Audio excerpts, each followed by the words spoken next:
Hello दोस्तों, इस channel पर आपको बिहार बोर्ड के जितने भी केस पेपर हैं सारे मटेरियल्स प्रोवाइड किए जाएंगे। आप प्लीज़ चैनल को सब्सक्राइब करें और वीडियो को लाइक और शेयर करें। आज हम क्लास 10th के राजनीति शास्त्र का चैप्टर 1 का पूरा ऑब्जेक्टिव करने वाले हैं। चैप्टर 1 का नाम है लोकतंत्र में सत्ता की साझेदारी। अगर आप इतने ऑब्जेक्टिव कर लेते हैं तो एग्ज़ाम में आपका 1 मार्क्स का भी ऑब्जेक्टिव का क्वेश्चन नहीं छूटेगा। पहला क्वेश्चन है कि भारत का संवैधानिक अध्यक्ष कौन है? तो राष्ट्रपति। बांग्लादेश कब स्वतंत्र हुआ था? तो 1971 ईस्वी में। सांप्रदायिक राजनीति किस पर आधारित होती है? तो धर्म पर। अंतर्राष्ट्रीय महिला दिवस किस तिथि को मनाया जाता है? 8 मार्च को। वर्तमान में नेपाल की शासन प्रणाली क्या है? तो वहाँ लोकतंत्र है। भारत ने गणतांत्रिक संविधान को कब अंगीकार किया था? तो 26 जनवरी 1950 को। 15वीं लोकसभा में महिलाओं की कितनी भागीदारी थी? तो 10.86%। आगे बढ़ते हैं। इंडिका पुस्तक के लेखक कौन है? मेगास्थनीज। भारत में कहाँ औरतों के लिए आरक्षण की व्यवस्था है? पंचायती राज संस्थाओं में।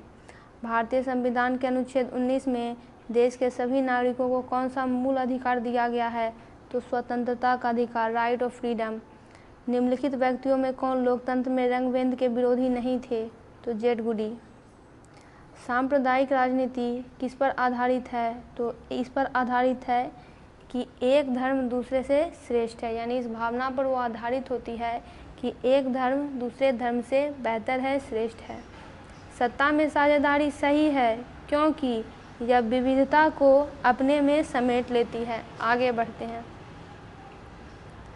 जब हम लैंगिक विभाजन की बात करते हैं तो हमारा अभिप्राय होता है, अभिप्राय का मतलब होता है मतलब, यानी जब हम लैंगिक विभाजन की बात करते हैं तो हमारा मतलब क्या होता है? तो स्त्री और पुरुष के बीच जैविक अंतर। आगे बढ़ते हैं। भारतीय संविधान के बारे में कौन सा कथन सही है?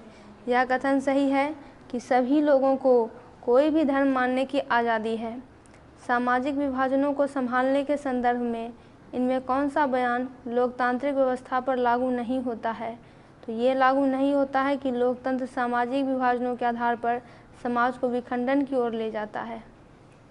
श्रीलंका की आबादी में तमिलों की संख्या है? तो 18%। 15वीं लोकसभा में महिला सदस्यों की कुल संख्या क्या है? तो 59। अमेरिका में अश्वेत शक्ति आंदोलन उग्र रूप से कब उभरा? तो 1966 में। श्रीलंका में बहुसंख्यक समुदाय की भाषा क्या है? तो सिंगली। बहुसंख्यक का मतलब होता है कि वह कम्युनिटी जो वहाँ पर ज़्यादा नंबर में प्रेजेंट है, जिनकी संख्या वहाँ पे ज़्यादा है। फिर है कि बिहार की साक्षरता दर कितनी है, यानी कितने लोग यहाँ साक्षर है? तो 47%। डरबन में नस्लभेद विरोधी सम्मेलन कब हुआ था? तो 2001 में। 2001 की जनसंख्या के अनुसार भारत में साक्षर महिलाओं का कितना प्रतिशत है? तो 53.70। भारतीय संविधान के अनुसार भारतवर्ष को क्या घोषित किया गया है? तो धर्मनिरपेक्ष राज्य।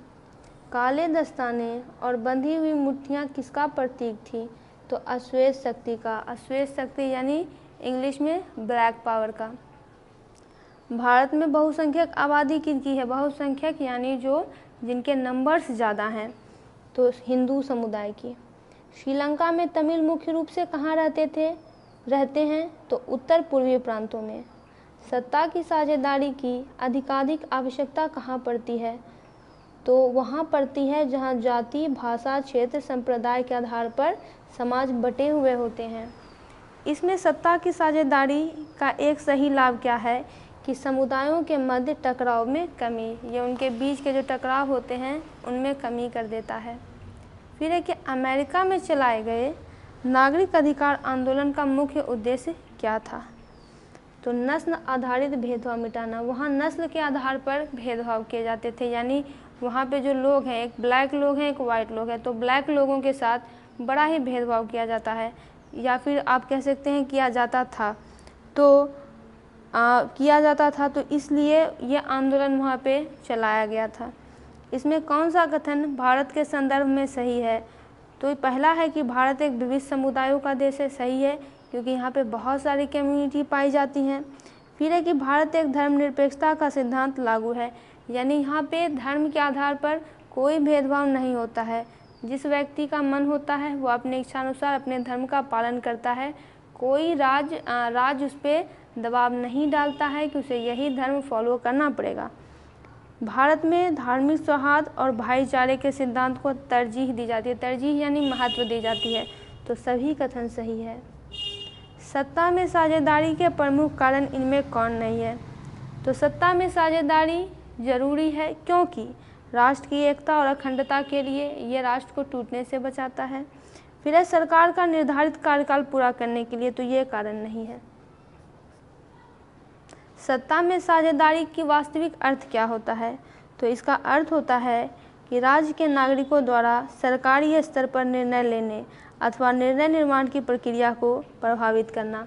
यानी जब सरकारी स्तर, चूँकि अलग अलग बटे होते हैं, कोई देश में अलग अलग ऑर्गेन होते हैं और वो नागरिकों के लिए अधिकार लेते हैं, नागरिकों के लिए हित में वो काम करते हैं, उनके लिए कानून नियम बनाते हैं। तो ऐसा होता है सत्ता की साझेदारी में कि नागरिक भी उन्हें प्रभावित कर सकें, प्रभावित करते हैं नागरिक।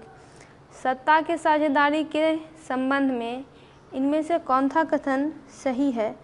तो यह कथन सही है कि सत्ता की साझेदारी विभिन्न समुदायों के बीच टकराव को कम करती है। बहुत सारे समुदाय हैं देश में, तो उनके बीच टकराव हो जाते हैं, बहुसंख्यक में, अल्पसंख्यक में, उसको ये कम कर देती है, क्योंकि पावर को जो है बहुत सारे ऑर्गेन में, बहुत सारे लेवल पर, बहुत सारे लोगों में डिवाइड कर देती है और तब तक करते रहती है जब तक कि लोग संतुष्ट ना हो जाएं। इसमें कौन सा कथन सही नहीं है? तो ये कथन सही नहीं है कि उत्तरी आयरलैंड के कैथोलिक समुदाय आर्थिक रूप से काफ़ी संपन्न एवं खुशहाल है। दोस्तों, इसका पूरा ऑब्जेक्टिव कंप्लीट हुआ। वीडियो को लाइक करें, चैनल को सब्सक्राइब करें। आप अपने सब्जेक्ट से रिलेटेड सारे वीडियोस इस चैनल पर देख सकते हैं।